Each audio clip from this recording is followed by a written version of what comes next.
Bismillahirrahmanirrahim. Assalamualaikum warahmatullahi wabarakatuh. Sebelumnya perkenalkan, nama saya Siti Arniansyah Kusrotimah, NIM 19170005 dari kelas MPIC. Baik, di sini akan menjelaskan tentang teknik memahami individu. Nah, sebelumnya kita harus tahu apa itu tujuan dari teknik memahami individu. Jadi tujuan dari teknik memahami individu ini adalah untuk mendapatkan pengertian yang lebih lengkap, luas, dan mendalam tentang peserta didik, serta membantu peserta didik untuk memperoleh pemahaman tentang yang ada di dalam dirinya. Baik, jadi di dalam teknik memahami individu, ada dua teknik. Yang pertama ada teknik tes dan yang kedua ada teknik non-tes. Nah, sekarang saya akan menjelaskan tentang yang pertama, yakni teknik tes. Nah, di sini sudah saya buat seperti bagan atau cabang-cabang seperti ini untuk mempermudah kalian dalam memahami materi teknik memahami individu, yakni yang teknik tes. Jadi yang pertama ada tes hasil belajar. Nah, tes hasil belajar di sini bertujuan untuk mengetahui seberapa jauh peserta didik dalam memahami suatu pelajaran yang sudah diberikan sebelumnya. Nah, dalam tes hasil belajar ada tes kesiapan, ada tes diagnostik, dan tes kompetensi. Saya akan menjelaskan yang pertama, yakni teknik tes kesiapan.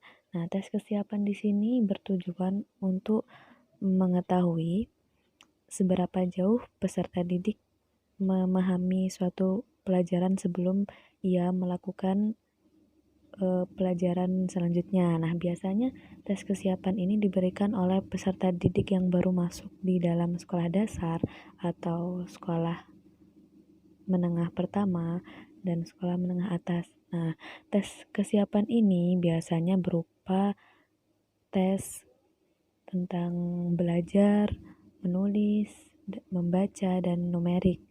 Tes ini diberikan kepada mereka yang bertujuan untuk kita agar mengetahui sampai seberapa siapkah mereka untuk memahami materi selanjutnya.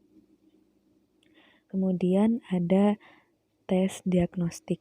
Tes diagnostik ini bertujuan untuk mengetahui seluk-beluk atau mengetahui asal-muasal kesulitan mereka dalam memahami suatu pelajaran. Nah, kemudian yang ketiga ada tes kompetensi. Nah, tes kompetensi ini sudah tidak asing lagi. Pastinya kita sudah mengetahui tes kompetensi itu sendiri. Nah, tes kompetensi ini bisa berupa tes membaca, menulis, dan menghitung. Kemudian selanjutnya saya akan membahas tentang tes kemampuan intelektual. Nah, tes kemampuan intelektual ini mengukur taraf kemampuan seorang subjek atau seseorang untuk mengetahui potensi yang ada dalam dirinya. Nah, biasanya tes kemampuan intelektual ini bisa dilaksanakan secara individual atau dilaksanakan secara kelompok.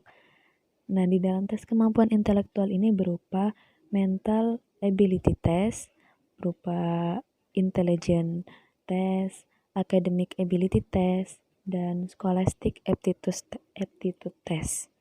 Nah, seperti itu. Kemudian ada yang ketiga, ada tes kemampuan khusus dan bakat khusus. Nah, tes kemampuan dan bakat khusus ini memang diberikan kepada mereka untuk mengetahui kemampuan yang dimiliki dan bakat-bakat yang dimiliki oleh peserta didik tersebut, sehingga kita bisa mengetahui di bidang apa yang dia maksimal, di bidang apa yang dia bisa melaksanakannya secara maksimal dan mampu membuat sebuah prestasi.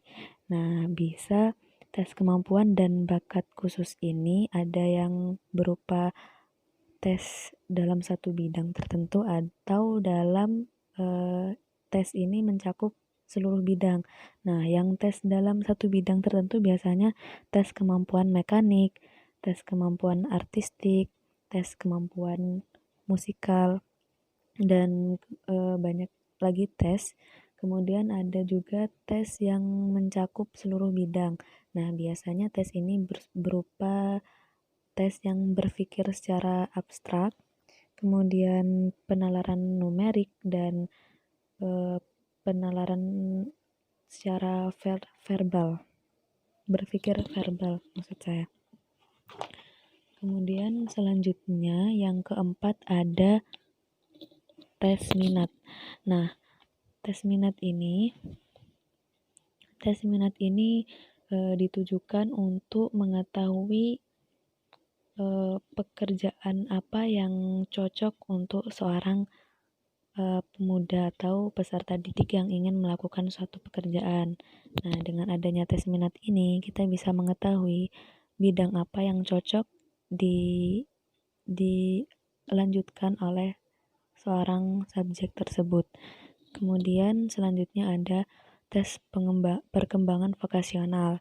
Nah, tes perkembangan vokasional ini bisa ditujukan untuk para pemuda yang ingin melanjutkan pekerjaannya. Jadi, tes semacam ini digunakan untuk meneliti taraf kedewasaan orang muda dalam mempersiapkan diri di dunia pekerjaan. Kemudian yang terakhir ada tes kepribadian. Nah, tes kepribadian ini berupa tes proyektif, dan tes proyektif ini hanya dilakukan oleh psikolog yang memang sudah ahlinya. Nah, tes kepribadian ini berupa di dalamnya seperti sifat karakter, gaya temperamen, corak kehidupan emosional. Jadi digunakan tes kepribadian ini berupa tes proyektif yang harus diteliti sendiri atau dilakukan oleh seorang ahli psikolog. Nah, itu saja materi yang dapat saya sampaikan tentang teknik memahami individu, di mana ada teknik tes dan non-tes. Nah, di dalam teknik tes ada tes hasil belajar atau achievement test, ada tes kemampuan intelektual, ada tes kemampuan bakat dan minat, kemudian tes minat, tes perkembangan vokasional, dan tes kepribadian. Nah, itu beberapa tes yang dapat digunakan untuk meneliti atau memahami suatu individu. Baik, terima kasih. Itu saja yang dapat saya sampaikan. Kurang lebihnya saya mohon maaf. Wassalamualaikum warahmatullahi wabarakatuh.